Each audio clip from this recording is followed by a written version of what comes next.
بتاؤں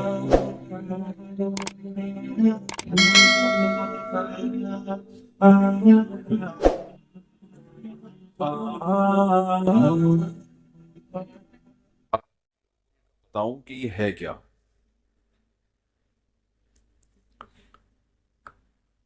12 ربیع الاول نہ تو رسول اللہ صلی اللہ علیہ وسلم کی پیدائش کا دن ہے اور نہ ہی آپ کی وفات کا دن. اس دن کا اسلام میں کوئی سرے سے سر پاؤں ہے ہی نہیں.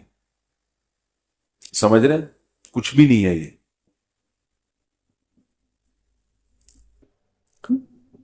کیوں نہیں ہے؟ اتنے لوگ مناتے ہیں، اتنے لوگ کرتے ہیں. لوگوں کے منانے پر گورنمنٹ کی طرف سے کوئی پابندی نہیں ہے، اس لیے مناتے ہیں لوگ. اتنے سارے علماء کی تقریریں آتی ہیں اس دن کی فضیلت پر، تو وہ اس لیے آتی ہیں کہ تقریروں پر بھی گورنمنٹ کی طرف سے کوئی پابندی، بولو بھائی، نہیں. تو لوگ دیکھتے ہیں گورنمنٹ کی طرف سے پابندی ہے یا نہیں ہے، اس کو فوکس کرتے ہیں. شریعت کیا کہتی ہے یہ تو وہی فالو کرے گا نا جو شریعت کو فالو کر رہا ہو، جو دیکھتا ہو کہ قرآن و سنت کیا کہتے ہیں. ائمہ مجتہدین جن کی قرآن و سنت پہ گہری گرفت تھی وہ کیا کہتے ہیں، وہ اخپل طریقے سے اسلام کو پیش، بولو بھائی، نہیں کرے. اخپل طریقہ نہیں چلتا.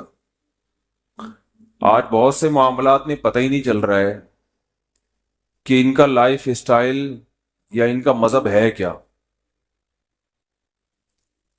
اخپل طریقہ تو ہر ایک کا، بلوچوں کی الگ روایات ہیں، مہاجروں کی الگ ہیں، پنجابیوں کی الگ ہیں، پٹھانوں کی الگ ہیں. تو اخپل کو لے کے چلنا ہے تو پھر تو ہر قوم کا الگ کلچر، ہر قوم کی الگ روایات. اسلام کو دیکھنا ہے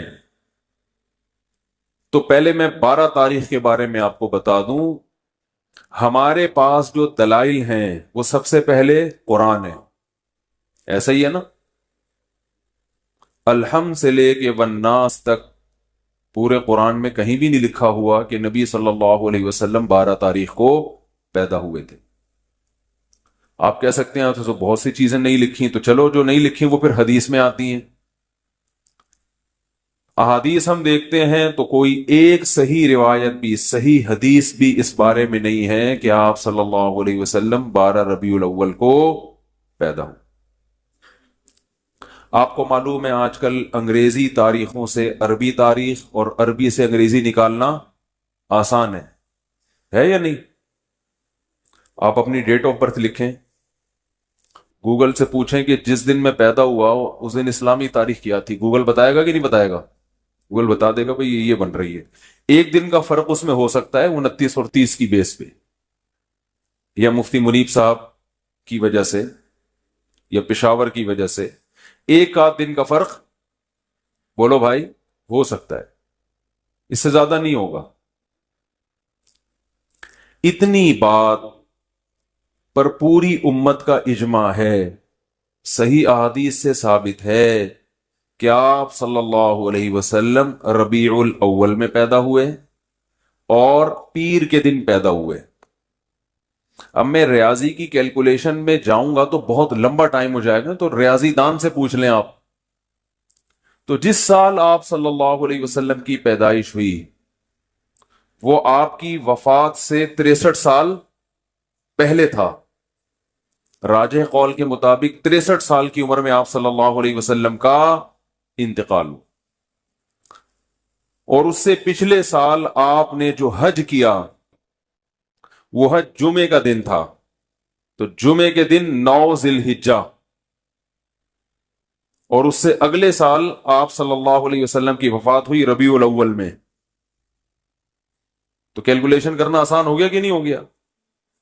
تو کیلکولیٹ کر کے دیکھیں گے اور 62 سال پیچھے جائیں گے، کیلکولیشن کے حساب سے 12 تاریخ پیر کے دن، بولو بھائی، نہیں بیٹھ رہی. لیکن چلو کوئی ریاضی دان کھینچ تان کے کچھ 62 کو 63 کر دے، 63 کو 64 کر دے، کچھ کرا کے چلو فرض کر لو کہ بھئی امکان تھا. تو ہم تو سب سے پہلے کسی بھی واقعہ کے لیے مورخین کو فوکس کرتے ہیں یا حدیث کو. ہسٹری سے جس چیز کا تعلق ہے وہ یا تو حدیث میں ہوگی یا تاریخ دان بیان کریں گے. تو مورخین کی رائے میں اچھا خاصا اختلاف ہے، تھوڑا بہت نہیں. ان میں کسی ایک رائے کو ترجیح دینا آپ کے لیے صرف تاریخ کو اگر دیکھو گے تو ممکن نہیں، حدیث کو دیکھو گے تو حدیث میں ہے ہی نہیں. تو اس بات کا امکان ظاہر کیا گیا ہے جو ماہرین محققین کہ 8 یا 9 ربیع الاول کا امکان زیادہ ہے آپ کی پیدائش کا دن ہونے میں. تو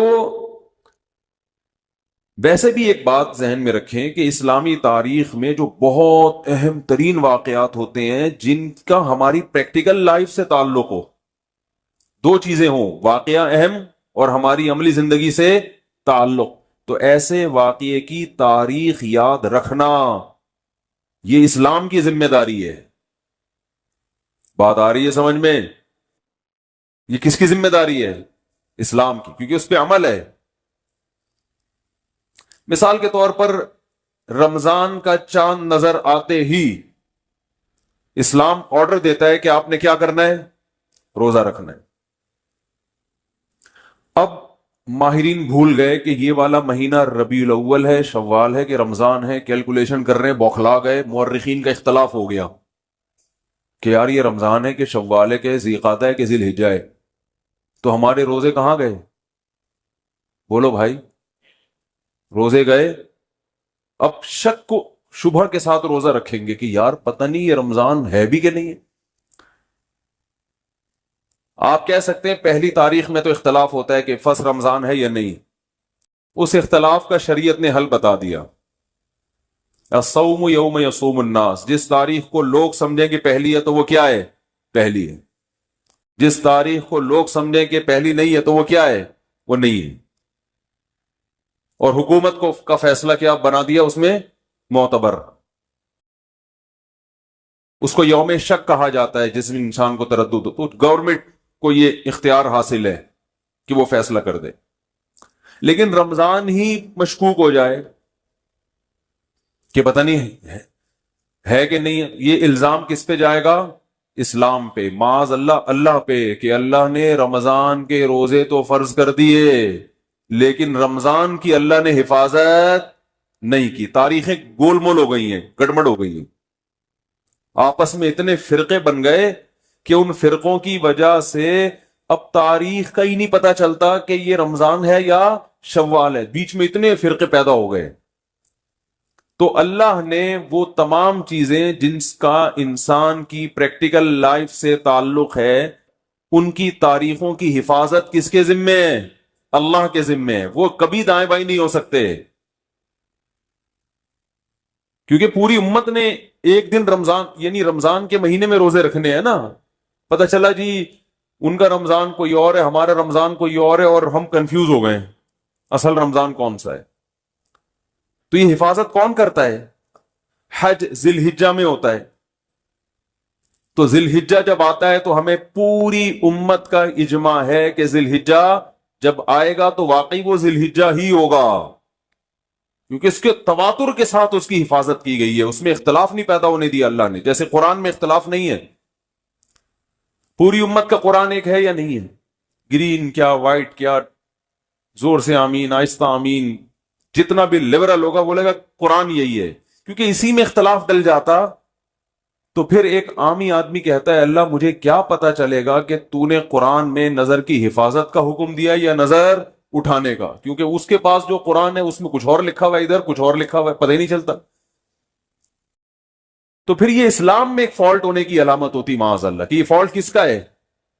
بولو بھائی، معاذ اللہ یہ پھر اسلام کا فالٹ ہوتا، اس کو پتہ ہی نہیں ہے. عید الفطر کے دن کچھ احکامات ہیں. کیا ہے؟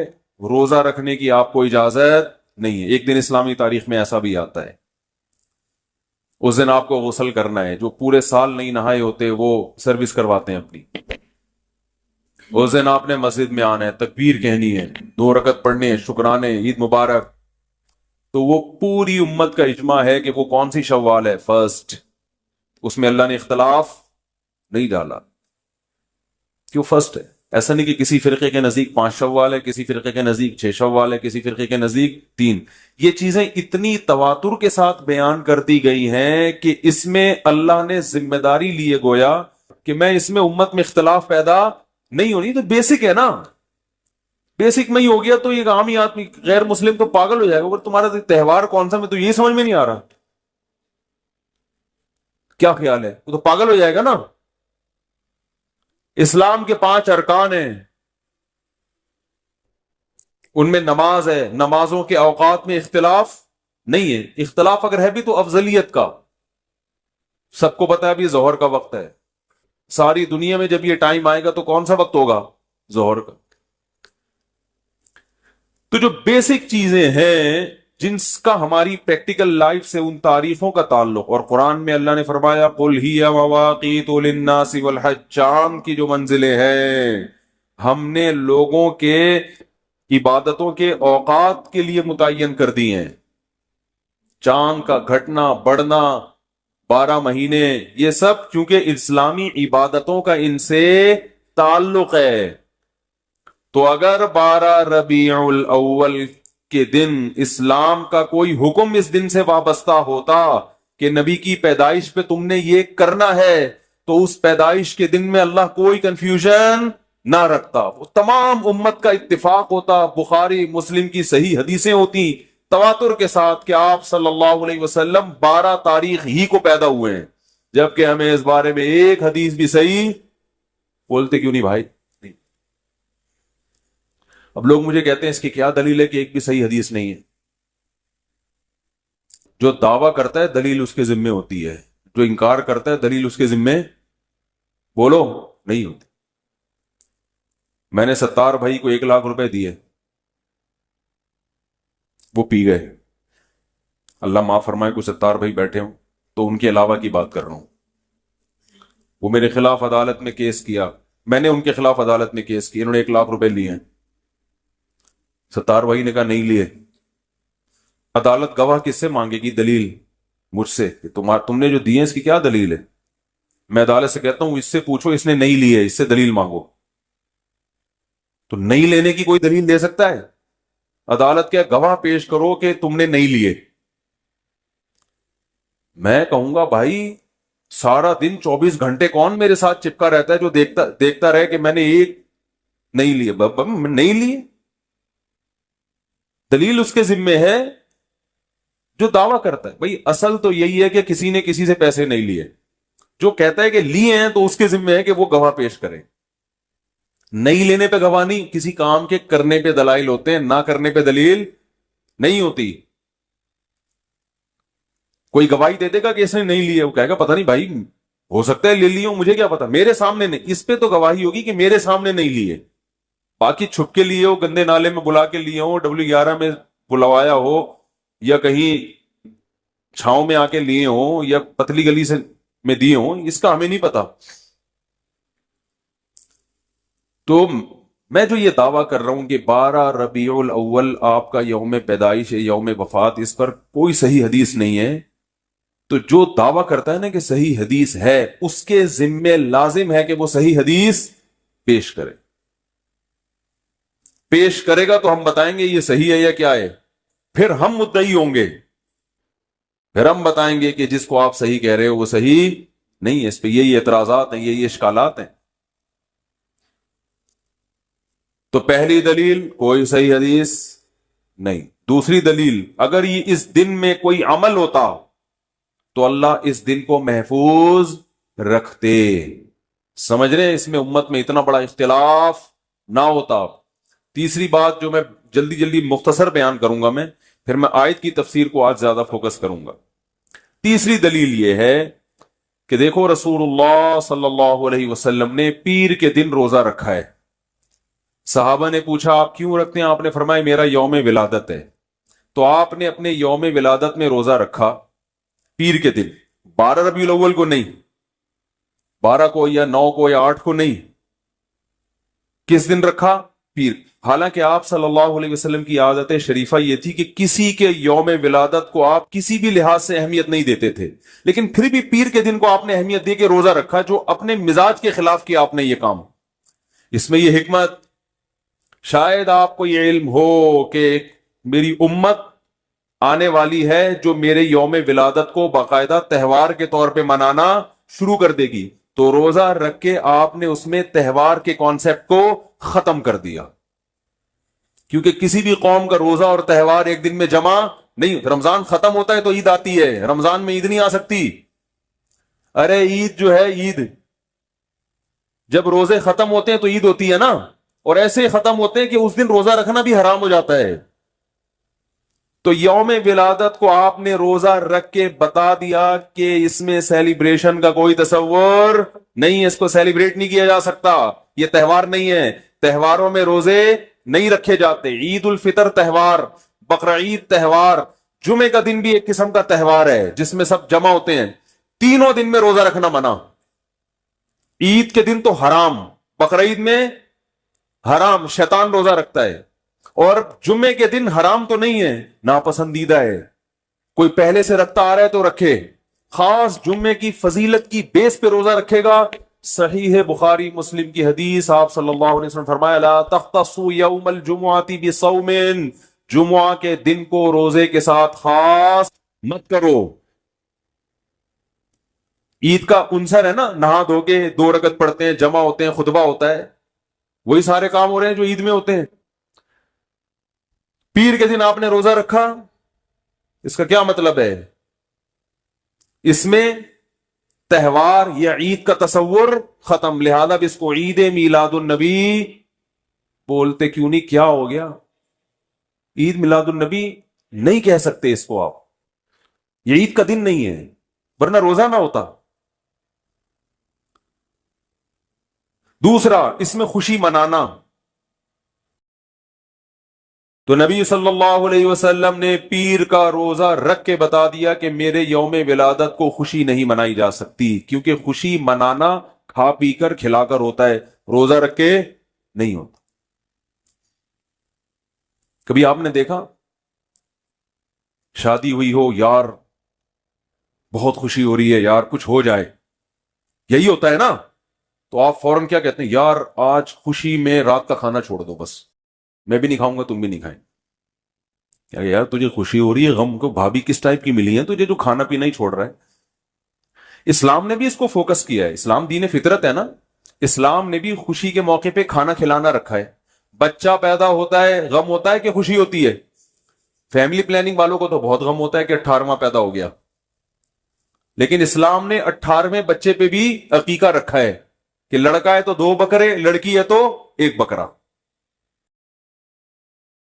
لڑکی پہ بھی خوشی ہے، 1 بکرا رکھا ہے، غم نہیں ہے، کیونکہ بہرحال اولاد ملی ہے، چاہے بیٹا ہو یا بیٹی، بیٹے پہ زیادہ خوشی ہوتی ہے تو 2 بکرے، 2 کاٹو، کھاؤ بھی اور پبلک کو کھلاؤ بھی، خوشی ہے نا۔ اس سے پتہ چلتا ہے اسلام اولاد کی کثرت پہ بھی بہت حریص ہے۔ 18واں بھی پیدا ہو رہا ہے تو غم نہیں منانا، بکرے کاٹ کے پبلک کی دعوت کرنی، اور فیملی پلاننگ والوں کو نیمبو چٹانا ہے، وہ کہیں گے یار یہ کیا ہو رہا ہے، خوشی منانی ہے، یہ پینلٹی نہیں ہے اللہ کی طرف سے، خوشی ہے، وہ تمہارا دستے بازو بنے گا، وہ تمہاری معیشت میں ترقی کا ذریعہ اور سبب بنے گا۔ فیملی پلاننگ والے بتاتے ہیں ایک اور آ گیا کھانے والا، غربت اور بڑھے گی، او بھائی وہ 2 ٹانگیں اور 2 ہاتھ لے کے پیدا ہوا ہے، وہ اتنا کھائے گا نہیں جتنا پبلک کو کھلائے گا، اس کو جوان ہونے دو، بچپن کا زمانہ جلدی گزرے گا، پھر جوانی ہے، کھائے گا بھی اور طبیعت سے کھلائے گا بھی، اور مرے گا تو ڈھیر ساری وراثت بھی چھوڑ کے جائے گا۔